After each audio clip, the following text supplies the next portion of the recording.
Hi, I'm Cooper Eldon, and this is my mind map. So, one of my two connections is from discrimination to inequality with wealth and homelessness.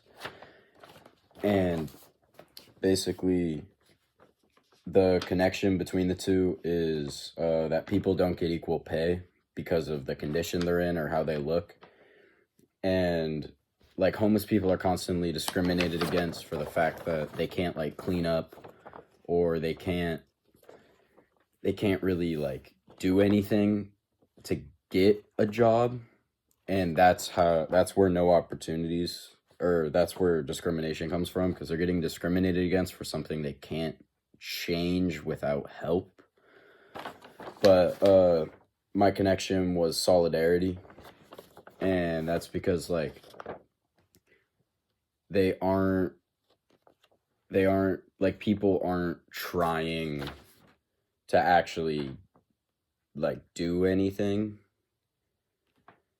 And a solution for that could be to find jobs that focus on helping those that get treated differently. And like, so like people who are getting discriminated against, finding a place where they can get help getting a job and they won't be discriminated against, and they can find jobs that like are willing to accept people that might not be in like a good situation necessarily.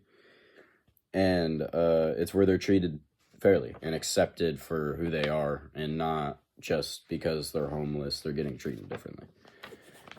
So my second one also comes from homelessness, but it goes to drug addicts and like drug addiction.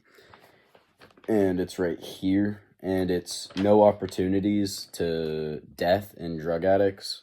And there's a lot of death with drug addicts just because of overdoses, things like that. Just people not fully understanding what they're getting themselves into.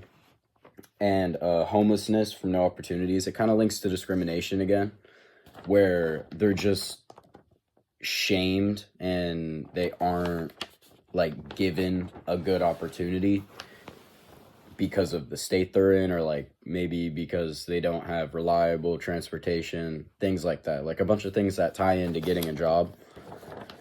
And my connection was no choices to try and get a better life, and that's freedom. So they're being restricted their freedom by not like physically being able to change their life, and not actually like try and get better or try and do better. And then they fall into this rabbit hole where then they go to drugs, and all the money they get is for drugs.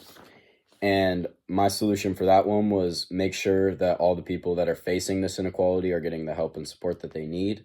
And I think it's possible that we could open special organizations to help people. I'm pretty sure there are organizations to help people who have like disabilities, homelessness, like to try and get people back on their feet.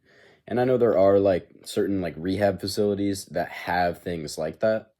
So I think that is like a really good way for people to try and get back on their feet. There could be challenges in this if there isn't enough people willing to like put in the effort to give people their jobs, because it does take a lot of effort, I'm guessing, to get people back on their feet, because they have to clean them up. They have to, if they're addicted to drugs, like my connection, it's going to be tough because they have to get them off the drugs. So there's a lot of challenges that could tie in with that. As challenges for the other ones, there's always going to be inequality. No matter where you go, no matter how you look, there's always going to be inequality in any place you go, because people just think that they are better than other people for some reason. So that's one challenge that could come from that connection. But I think that there is enough good people in the world and in our communities that are willing to help people and willing to put up their time to get another person back on their feet, because we like watching people succeed. So